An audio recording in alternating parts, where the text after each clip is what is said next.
اور پھر پروردگار ارشاد فرماتا ہے ثم رددناہ اسفل سافلین، پھر نیچے سے نیچی طرف جو ہے ہم نے اسے پھیر دیا. یعنی وہ انسان جو بہت اچھی طریقے سے پیدا کیا گیا تھا، اچھی صورت میں پیدا کیا گیا، اس انسان کی حرکتوں کی بنیاد پر پروردگار جل جلالہ نے اسے پستی کی طرف پھیر دیا. اب پہلے تو آپ انسان کو سمجھیں. جب آپ انسان کو سمجھیں گے تو آج کے دور کے اندر ہماری غلطیوں کا احساس ہمیں ہوگا. آج پوری دنیا میں کمپلیٹ انسان نظر نہیں آ رہا، بلکہ پوری دنیا میں اگر آپ انسان کی تلاش کریں گے تو میکزیمم ادھورے انسان آپ کو نظر آئیں گے. کمپلیٹ انسان بہت کم شاذ و نادر کہیں نظر آئیں گے. میرے پیارے آقا صلی اللہ تعالی علیہ وسلم کے پیارے دیوانوں، انسان دو چیزوں کے مجموعے کا نام ہے، جسم اور روح. جسم اور روح، ان دونوں کا ملن جب ہوتا ہے تب جا کر کے انسان تیار ہوتا ہے اور اس کو ہی انسان کہا جاتا ہے. اور یاد رکھیں، جسم کے اپنے تقاضے ہیں، روح کے اپنے تقاضے ہیں. جسم چاہتا ہے اچھی غذا، جسم چاہتا ہے پانی، جسم چاہتا ہے ہوا، جسم چاہتا ہے آرام کے لیے فرش، جسم چاہتا ہے گرمی اور ٹھنڈی کے لباس، جسم چاہتا ہے گرمی اور ٹھنڈی کے متعلق موسم کے اعتبار سے رہنے کا مکان. یہ جسم کے تقاضے ہیں. روح کیا چاہتی ہے؟ روح ذکر الہی چاہتی ہے، روح اللہ کی یاد چاہتی ہے، روح عدل و انصاف چاہتی ہے، روح ہمدردی چاہتی ہے، روح عدل چاہتی ہے، روح سچائی چاہتی ہے. یہ ساری چیزیں روح کی طاقت ہے اور یہ ساری چیزیں روح کی غذا ہیں اور روح کے تقاضے ہیں. اور جسم کا تقاضا کیا ہے؟ اناج، پانی، آب و ہوا. یہ جسم کا تقاضا ہے. اب اگر آج کے دور کے انسانوں کا ہم جائزہ لیں تو میرے پیارے آقا صلی اللہ تعالی علیہ وسلم کے پیارے دیوانوں، پوری دنیا کے انسانوں میں جو آج بے قراری اور بے چینی پائی جا رہی ہے، اس کی سب سے بڑی وجہ یہ ہے کہ انسان جسم کے تقاضے کو پورا کرنے کی کوشش کر رہا ہے لیکن روح کے تقاضوں کو پورا کرنے کی کوشش نہیں کر رہا. جسم کو اس کی خوراک تو دے رہا ہے، روح کو اس کی خوراک دیتا ہوا نظر نہیں آتا. میرے پیارے آقا صلی اللہ تعالی علیہ وسلم کے پیارے دیوان، سوال یہ پیدا ہوتا ہے کہ یہ جسم کے تقاضوں کی طرف جو ہماری توجہ چلی گئی، جسم کو راحت پہنچانے کی طرف جو ہماری توجہ چلی گئی، اور کمپلیٹ پوری دنیا کا مسلمان الا ماشاءاللہ ون سائیڈ ہو کر کے صرف جسم ہی کی طرف توجہ دے رہے ہیں کہ جسم کو کیسے راحت پہنچے، جسم کو کیسے آرام پہنچے، جسم کتنا اچھا لگے، جسم کے اندر ہم کتنے اچھے لباس پہنے. پوری توجہ ہماری جسم کی طرف جو ڈائیورٹ ہو گئی. نتیجتاً آج ہماری سچویشن یہ ہے کہ قرآن ہمارے پاس ہونے کے باوجود، مصطفیٰ جان رحمت صلی اللہ علیہ وسلم کے نظام کے ہونے کے باوجود، کلمہ پڑھنے کے باوجود بھی آج ہماری سچویشن یہ ہے کہ ہم پوری دنیا میں بے قراری اور بے چینی میں گرفتار دکھائی دیتے ہیں. تو یوں ہی ہم اس راستے پر نہیں چل پڑے، بلکہ اس راستے پر جس پر آج مسلمان چل رہا ہے، پوری پلاننگ کے ساتھ مسلمانوں کو اس راستے پر لگا دیا گیا. اور اسی کو مٹیریلزم کہا جاتا ہے کہ ساری توجہ جسم کے تقاضوں کی تکمیل کی طرف. اگر کوئی اس طرف چلا جائے تو اردو کی زبان میں اسے کہتے ہیں، اس کا نظریہ مادی نظریہ ہو گیا ہے، مٹیریلزم کا وہ شکار ہو گیا ہے کہ وہ اسی کی طرف اپنی توجہ کو مبذول کیے ہوئے. آج ہم دیکھیں صبح ہونے کے بعد مسلمان کیا سوچتا ہے، دن میں مسلمان کیا سوچتا ہے، رات میں مسلمان کیا سوچتا ہے، کل کے بارے میں مسلمان کیا سوچتا ہے. تو آپ اگر مسلمانوں کی سوچ کے بارے میں غور کریں گے تو ہر مسلمان کی سچویشن یہی نظر آئے گی کہ وہ جو کچھ سوچ رہا ہے وہ اسی مادی دنیا کے بارے میں سوچ رہا ہے اور مادی وسائل کے بارے میں سوچ رہا ہے. یہ ہمیں اس طرف ڈائیورٹ کر دیا گیا، اور آج جتنی بے حیائی اور جتنی بے غیرتی پوری دنیا میں مسلمانوں میں نظر آ رہی ہے، اس کی سب سے بڑی وجہ جو ہے وہ یہ ہے کہ قرآن یعنی وحی الہی سے مسلمان، وحی الہی کی تعلیم سے مسلمانوں کو محروم رکھا گیا، سوچ بنائی گئی۔ اور وہ سوچ کیا ہے؟ وہ سوچ کیا ہے؟ وہ سوچ یہ ہے کہ آج کے دور میں اسلام پر اور قرآن پر عمل کرنا بہت مشکل ہے۔ یہ مسلمان کی زبان پر آ گیا۔ ہمارے دل و دماغ پر مغرب نے اتنا کنٹرول کر لیا کہ آج اچھے خاصے نمازی مسلمان بھی یہ کہتے ہوئے دکھائی دیتے ہیں کہ مسلمان ہو کر کے جینا، اسلام پر عمل کرنا بہت ڈیفیکلٹ ہے، جبکہ میرے آقا صلی اللہ علیہ وسلم فرماتے ہیں الدین یسر ولا تعسر، دین آسان ہے اسے ڈیفیکلٹ نہ بناؤ۔ اور پروردگار خود اپنے دین کے بارے میں فرماتا ہے یرید اللہ بکم اليسر ولا یرید بکم العسر، اللہ تو تمہارے لیے آسانی چاہتا ہے، تمہارے لیے تکلیف نہیں چاہتا۔ میرے پیارے آقا صلی اللہ تعالی علیہ وسلم کے پیارے دیوانوں،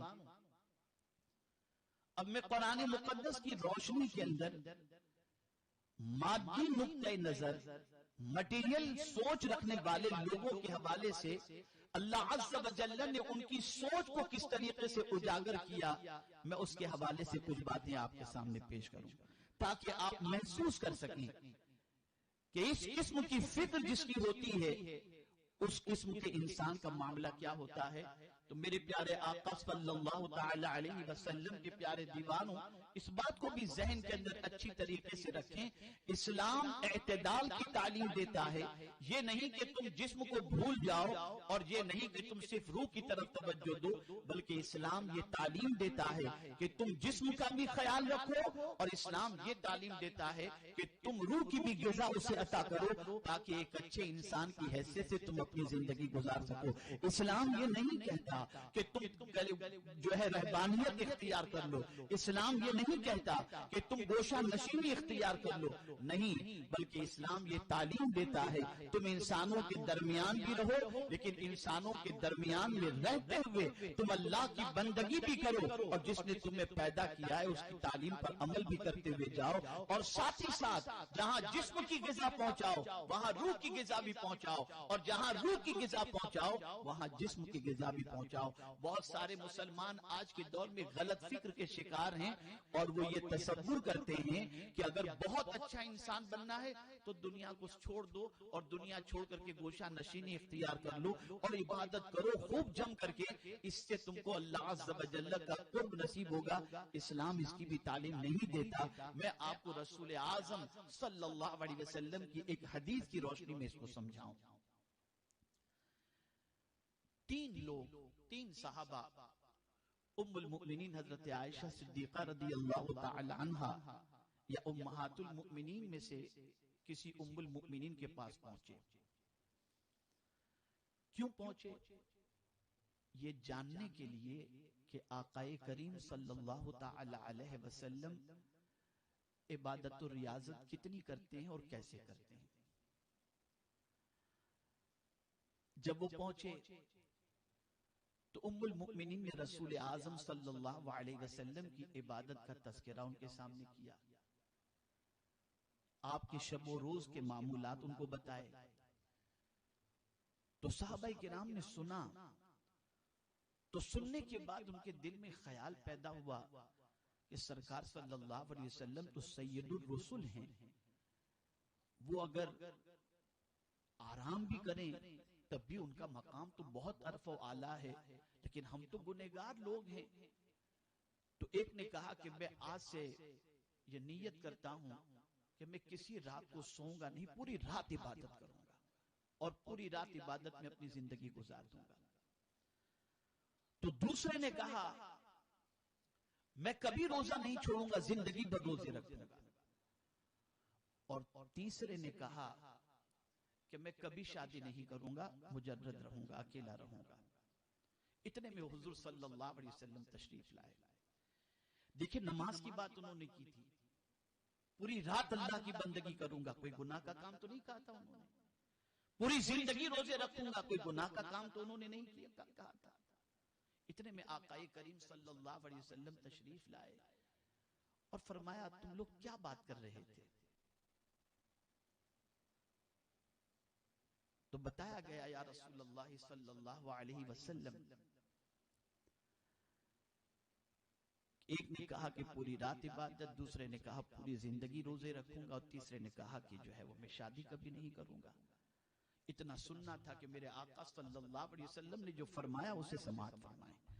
رسول اعظم صلی اللہ تعالی علیہ وسلم نے ارشاد فرمایا میں عبادت بھی کرتا ہوں اور سوتا بھی ہوں، میں روزے بھی رکھتا ہوں اور کھانا بھی کھاتا ہوں، اور میں شادی بھی کرتا ہوں. اور اس کے بعد حضور صلی اللہ علیہ وسلم نے فرمایا یہ میرا طریقہ ہے، جس نے یہ طریقہ چھوڑا وہ میرا نہیں ہے. اب آپ اندازہ لگائیے کہ اگر کوئی شخص یہ سوچے کہ میں بیوی کے قریب نہیں جاؤں گا، شادی نہیں کروں گا، پوری رات عبادت کروں گا اور پوری زندگی روزے رکھوں گا، تو یہ ساری چیزیں کرنے کے باوجود بھی وہ حضور کی غلامی کے دائرے میں نہیں آ سکتا. غلامی کے دائرے میں وہی آئے گا جو عبادت بھی کرے گا، آرام بھی کرے گا اور طریق مصطفیٰ صلی اللہ علیہ وسلم پر چلتا ہوا دکھائی دے گا. اسلام نے اس طریقے سے جسم کا حق رکھا. میرے پیارے آقا صلی اللہ تعالی علیہ وسلم کے پیارے دیوانوں، اب دوسرے اینگل سے دیکھیں تو جسم کے حوالے سے لیں کہ بہت سارے لوگ یعنی اس طرح سے روحانی اعتبار سے انسان ارتقاء کی منزلوں کو طے کرنے کے لیے جسم کی فکر نہ کرے تو سرکار نے اسے بھی پسند نہیں فرمایا. نہیں، تم جسم کا حق بھی ادا کرو، اس کی غذا بھی اسے دو، اس کی خواہش بھی پوری کرو، ساتھ میں تم بندگی بھی کرو. لیکن اگر کوئی شخص یہ سوچے میں تو یار اپنی باڈی بناؤں گا، میں تو اچھی طرح سے کھاؤں گا پیوں گا، اپنی زندگی عیش و عشرت میں گزاروں گا، اور پوری توجہ صرف جسم ہی پر اگر وہ کر لیتا ہے اور مرکوز کر لیتا ہے تو اللہ کے رسول صلی اللہ علیہ وسلم کے طریقے سے وہ ہٹ جاتا ہے، اور وہ اس طریقے پر ہے جس طریقے پر چلنے کی وجہ سے اللہ رب العزت اور اس کے پیارے حبیب صلی اللہ علیہ وسلم کے قرب کی دولت سے وہ محروم ہو جاتا ہے. میرے پیارے آقا صلی اللہ تعالی علیہ وسلم کے پیارے دیوانوں، اب آپ دیکھیں آج کے دور کے مسلمانوں کی سوچ کا آپ جائزہ لیں اور آج کے دور کے مسلمانوں کی فکر کا جائزہ لیں. صرف دنیا ہی کے بارے میں سوچا جا رہا ہے، اسی زمین کے بارے میں سوچا جا رہا ہے، اسی دنیا کی فکر کی جا رہی ہے اور اسی دنیا کے حوالے سے پوری توجہ مرکوز ہے. ہماری نگاہوں سے آخرت اوجھل ہو چکی، اس لیے کہ ہمیں اس راستے پر لگا دیا گیا. آپ دیکھیں کیا سوچ بن گئی ہے اور کیا سوچ کے بارے میں قرآن کہہ رہا ہے. اللہ اکبر. پروردگار جل جلالہ کی بارگاہ کے اندر کچھ لوگ اس طریقے سے جو عرض کرتے ہیں اس کے حوالے سے کہا گیا اللہ عز و جل نے ان کی سوچ کو قرآن کے ذریعے ہمارے سامنے اجاگر کیا. اللہ اکبر. قرآن کہتا ہے کہ وہ کیا کہتے ہیں جن کی یہ سوچ بن جاتی ہے، مٹیریلزم کی سوچ بن جاتی ہے، مٹیریل تھنکنگ جن کی بن جاتی ہے، مادی سوچ جن کی بن جاتی ہے، وہ کیا کہتے ہیں. اور میں یہ آیتیں اس کے لیے آپ کے سامنے پیش کرتا ہوں کہ ہم ان آیتوں کی روشنی میں اپنی سوچ کے بارے میں دیکھیں کہ کہیں ہماری سوچ ان سوچ کے برابر تو نہیں ہے، ان کے جیسی تو نہیں ہے. اب جو مٹیریل تھنکنگ جن کی ہوتی ہے ان کی سوچ کو قرآن نے اجاگر کیا. قرآن کہتا ہے وَقَالُوا مَا هِيَ إِلَّا حَيَاتُنَا الدُّنْيَا، اور وہ بولے وہ تو نہیں مگر یہی دنیا کی زندگی، وہ تو نہیں یعنی آخرت کچھ بھی نہیں، جو کچھ ہے اسی دنیا کی زندگی ہے. مَا هِيَ إِلَّا حَيَاتُنَا الدُّنْيَا نَمُوتُ وَنَحْيَا. اللہ اکبر. مرتے ہیں اور جیتے ہیں، یعنی دنیا کی زندگی میں کیا ہے، کچھ لوگ مرتے ہیں کچھ جیتے ہیں، یہ دنیا کی زندگی. آخرت کیا ہے؟ اور آدمی مرتا کیوں ہے، موت کیوں آتی ہے؟ یہ تو دنیا ہے، کچھ آتے ہیں کچھ چلے جاتے ہیں، لیکن اگر کچھ ہے تو یہ دنیا ہی کی زندگی ہے. اب یہ آخرت وغیرہ کیا ہے؟ اور پھر موت کے حوالے سے کیا کہتے ہیں وَمَا يُهْلِكُنَا إِلَّا الدَّهْرُ وَمَا لَهُمْ بِذَلِكَ مِنْ عِلْمٍ إِنْهُمْ إِلَّا يَظُنُّونَ. وہ کہتے ہیں کہ مرتے ہیں اور جیتے ہیں اور ہمیں ہلاک نہیں کرتا مگر زمانہ، یعنی یہ ایکسیڈنٹلی ہم مر جاتے ہیں. یہ کہ پروردگار جل جلالہ ہمیں موت سے گزارتا ہے، نہیں، یہ تو ایکسیڈنٹلی کوئی حادثہ ہو گیا اور مر گئے، بس یہ ہے. باقی جو کچھ ہے اگر تم مرنے کے بعد کی بات کرتے ہو تو نہیں، اسی دنیا کی بات کرو. دنیا چند دنوں کی ہے اور یہاں عیش موج کر کے اپنی زندگی گزار لو. آخرت والی بات کو بھی مت کرنا. اور یہ موت والی جو بات ہے اس کا معاملہ یہ ہے کہ کوئی حادثہ ہوتا ہے، آدمی مر جاتا ہے، اور یہ تو ہوتا رہتا ہے، کچھ مرتے ہیں کچھ جیتے رہتے ہیں. یہ ایک سوچ ان کی. اب ایسی سوچ رکھنے والوں کے حوالے سے قرآن کیا کہتا ہے؟ وَمَا لَهُمْ بِذَلِكَ مِنْ علم، اور انہیں اس کا علم نہیں. انہم الا یظنون، اور قرآن کہتا ہے وہ تو نرے گمان دوڑاتے ہیں، یعنی ان کے پاس کوئی سوچ ہے ہی نہیں، وہ اپنے گمان کی پیروی کرتے ہیں. میرے پیارے آقا صلی اللہ تعالی علیہ وسلم کے پیارے دیوانوں، یہاں یہ بات ذہن کے اندر رکھنی ہے کہ کہیں ہماری سوچ یہ تو نہیں بن گئی کہ یہی دنیا سب کچھ ہے، آخرت کوئی چیز نہیں ہے. یہاں پر لوگ مرتے ہیں اور جیتے ہیں، آتے ہیں اور چلے جاتے ہیں، حادثہ ہوتا ہے، انسان مر جاتے ہیں. قرآن کہتا ہے وَمَا لَهُمْ بِذَلِكَ مِنْ عِلْمٍ، ان کے پاس کوئی ایجوکیشن نہیں ہے، اس لیے یہ بات کر رہے ہیں. ورنہ حقیقی معنوں میں یہ ہے کہ موت اللہ کی طرف سے ہے، زندگی اللہ کی طرف سے ہے، اور یہ دنیا سب کچھ نہیں ہے. اس دنیا کے بعد اس دنیا سے متعلق اللہ تم سے حساب لے گا، جس نے تمہیں دنیا میں بھیجا ہے. ایک اور سوچ جو مٹیریل تھنکنگ رکھتے ہیں، ان کی ایک سوچ قرآن نے دوسری جگہ بیان فرمائی. وَلَتَجِدَنَّهُمْ أَحْرَصَ النَّاسِ عَلَىٰ حَيَاةٍ وَمِنَ الَّذِينَ أَشْرَكُوا يَوَدُّ أَحَدُهُمْ لَوْ يُعَمَّرُ أَلْفَ سَنَةٍ وَمَا هُوَ بِمُزَحْزِحِهِ مِنَ الْعَذَابِ أَن يُعَمَّرَ وَاللَّهُ بَصِيرٌ بِمَا يَعْمَلُونَ.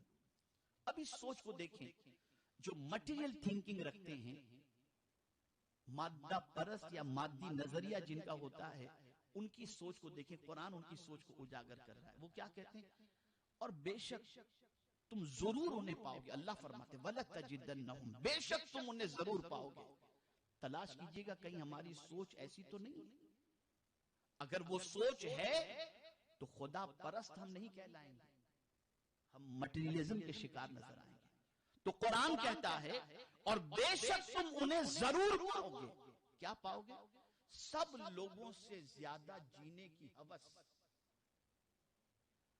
اگر تم دیکھنا چاہتے ہو دنیا کے اندر مادہ پرست لوگوں کو، مادی نظریہ رکھنے والوں کو، تو قرآن کہتا ہے تم ان کو ضرور پاؤ گے. کس چیز کے اندر؟ ان کے اندر زیادہ جینے کی ہوس ہوگی. ہم زیادہ جینے کی ان کے اندر ہوس ہوگی. اور پھر ساتھ ہی ساتھ یہ ایسے لوگ ہوں گے جو مشرکوں میں سے ہیں. اور پھر قرآن نے کہا زیادہ سے مراد کیا ہے؟ کتنا جینا چاہتے ہیں اور جینے کے کتنے حریص ہوں گے. تو قرآن کہتا ہے یود احدہم لو یعمر الف سنہ. قرآن کہتا ہے کہ ان کی تمنا ہے کہ 1000 برس جیے. کتنی تمنا ہے؟ 1000 برس جیے، اور وہ اسے عذاب سے دور نہ کر سکیں گے. یعنی یہ اس لیے کہتے ہیں کہ 1000 برس، تاکہ 1000 برس کی ہم کو زندگی ملے تو ہم اللہ کے عذاب سے بچ جائیں. تو قرآن کہتا ہے ایسی کوتاہی نہ کرو. اگر تم 1000 برس بھی جیے تو تمہارے کرتوت کی سزا تمہیں تمہارا مولا ضرور عطا کرے گا. یہاں قرآن یہ مینشن کر رہا ہے کہ بہت زیادہ جینے کی آرزو دنیا کے اندر نہیں رکھنی چاہیے. 1000 سال 10,000 سال یہ جینے کی آرزو نہیں رکھنی چاہیے. اور اگر یہ آرزو اچھی ہوتی تو میں آپ کو بتاؤں انبیاء کرام علیہم الصلاۃ والتسلیم کو اللہ اختیار دیتا ہے کہ تم چاہو تو ہمارے پاس آ جاؤ، چاہو تو دنیا میں رہو. یاد رکھیں کسی نبی کے پاس روح قبض کرنے والا فرشتہ ڈائریکٹ روح قبض کرنے کے لیے نہیں پہنچتا. نبی کے پاس پہنچ کر ہر نبی سے پہلے اجازت مانگتا ہے کہ اگر آپ اجازت دو تو آپ کی روح کو ہم قبض کریں. آپ اجازت دو. اللہ نے یہ فرمایا ہے کہ کیا آپ اللہ کی بارگاہ میں حاضر ہونا پسند کریں گے یا دنیا میں رہنا؟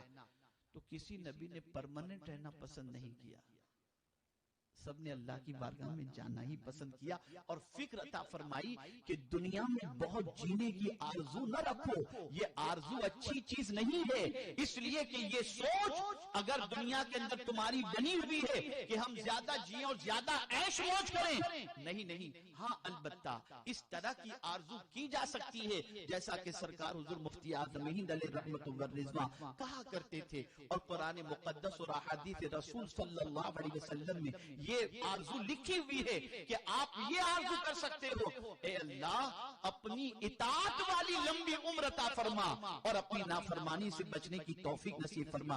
آپ اگر اس نیت سے اللہ کی بارگاہ کے اندر لمبی عمر کی بھیک مانگ رہے ہو کہ اللہ تعالیٰ آپ کو لمبی عمر عطا کرے تاکہ آپ اللہ کی اطاعت کریں، تو اطاعت الہی کے لیے لمبی عمر کا طلب کرنا یہ مذائقے کی بات نہیں، لیکن اس دنیا میں عیش و عشرت کے لیے لمبی عمر مانگنا یہ مٹیریلزم ہے، یہ اللہ عز و جل کے فرمان پر عمل نہیں ہے۔ اور یہ سوچ کس کی ہے؟ مشرکوں کی سوچ ہے کہ وہ دنیا میں زیادہ جینے کی تمنا رکھتے ہیں اور یہ سمجھتے ہیں زیادہ جیئیں گے تو اللہ کی عذاب سے بچ جائیں گے۔ تو میرا مولا فرماتا ہے واللہ بصیر بما تعملون، اللہ تمہارے کرتوت کو جانتا ہے، اس سے کوئی چھپی ہوئی بات نہیں ہے۔ اب اور ایک سوچ جو مٹیریل تھنکنگ رکھتے ہیں، مادی سوچ جو رکھتے ہیں، میرے پیارے آقا صلی اللہ تعالی علیہ وسلم کے پیارے دیوانوں، دنیا میں جن کو اللہ نے دولت عطا فرمائی، مال و زر عطا فرمایا، وہ یہ تصور کرتے ہیں کہ یہ ہماری کوشش ہے، ہماری عقل ہے، ہماری محنت ہے، ہماری طاقت ہے، ہمارا علم ہے، ہمارا ایجوکیشن ہے، جس کی وجہ سے ہمارے پاس یہ ساری چیزیں ہیں۔ اور یہ سوچ بھی مٹیریل تھنکنگ، یہ مٹیریل سوچ ہے، یہ مٹیریلزم ہے۔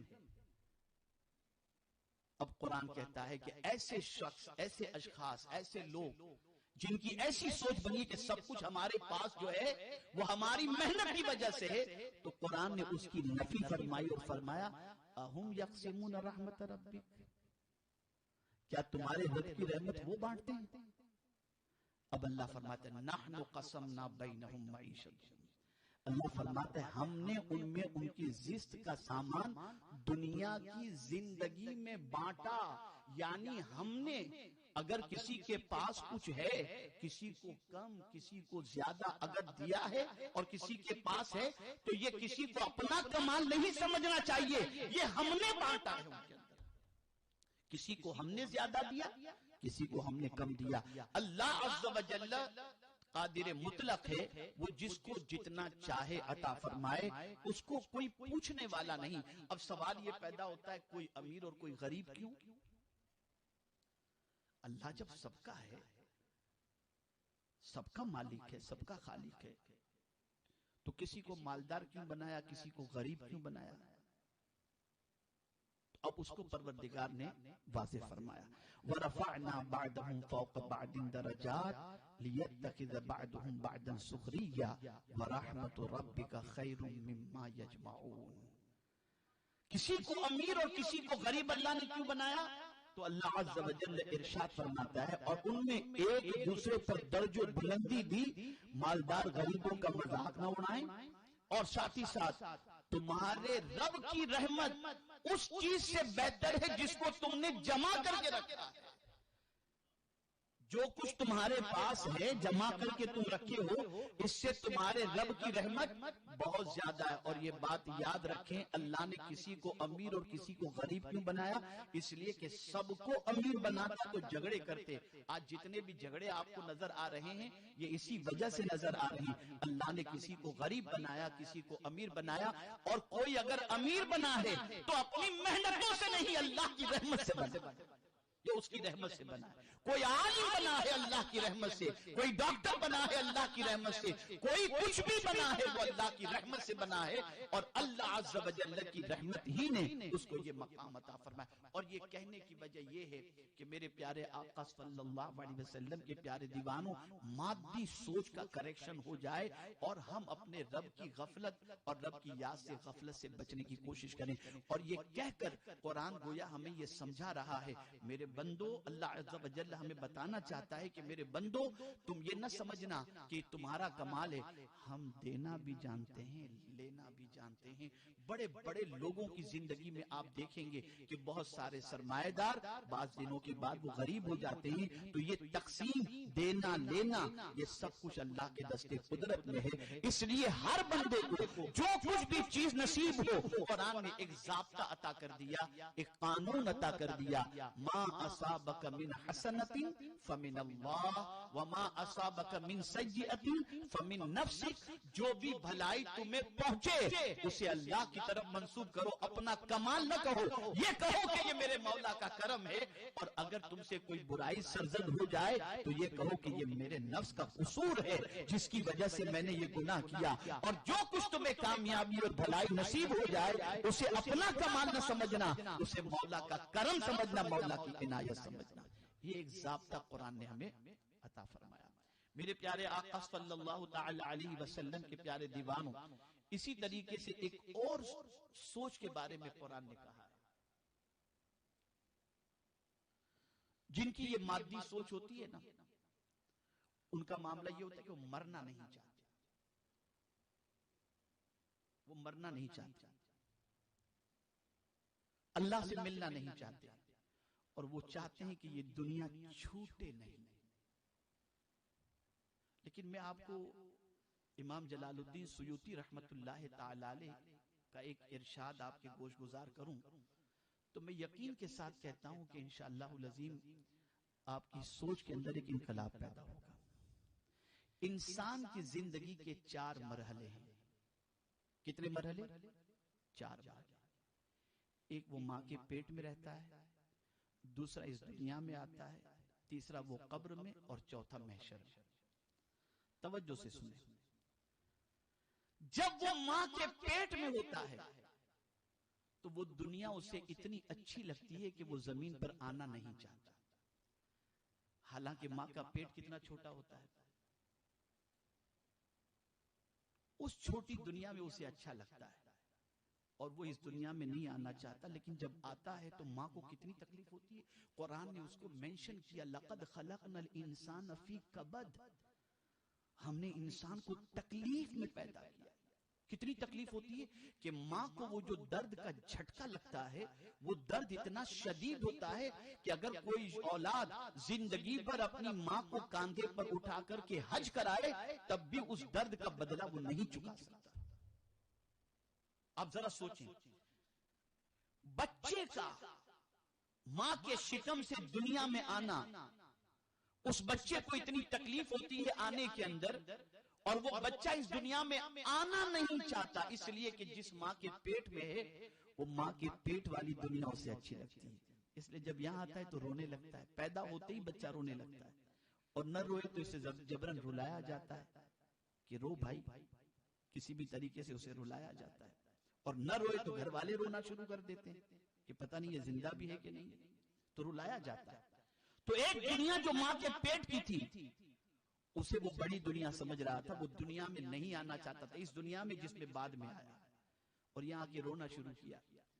ابھی کچھ دن یہاں گزارے تو اس کو سمجھ میں آنے لگا کہ تو بہت وسیع دنیا ہے، بہت بڑی دنیا ہے، یہاں تو انسانوں کا جب میں غفیر، ماں کے پیٹ میں تو کوئی بھی نہیں تھا، میں تو اکیلا تھا وہاں پر، بڑی چھوٹی تنگ جگہ تھی، وہاں پر میں اپنی زندگی گزار رہا تھا، یہ تو بڑی وسیع دنیا ہے۔ اب اسی دنیا میں وہ جینے لگ جاتا ہے، اسی دنیا میں وہ جینے لگ جاتا ہے، پھر دنیا میں جیتے جیتے اس کی زندگی ایسی اس دنیا سے لگ جاتی ہے کہ پھر اس کو مرنے کی تمنا نہیں ہوتی کہ اتنی اچھی دنیا مجھ سے چھوٹ جائے، یہ میں کیسے گوارا کروں۔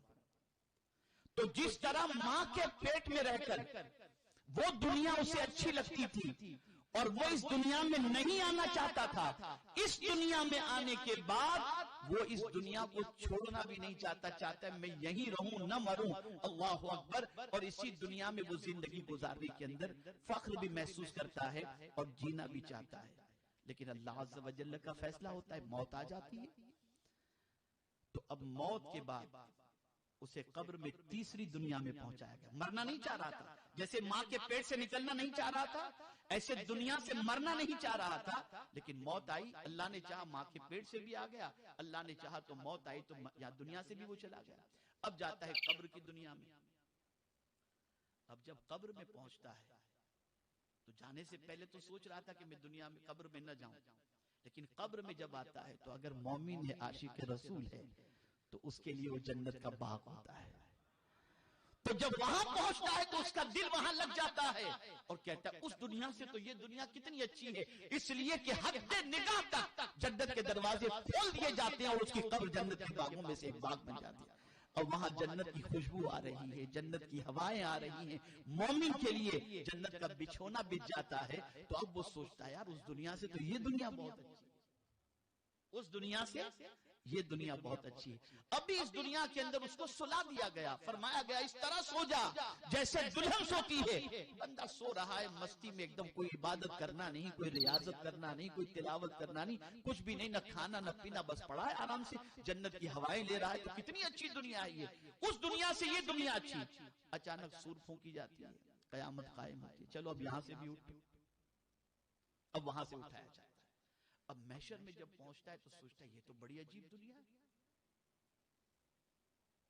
اب جب وہاں قدم رکھتا ہے اور اس دنیا کو دیکھتا ہے تو سوچتا ہے یہ تو قبر کی دنیا سے بڑی دنیا ہے.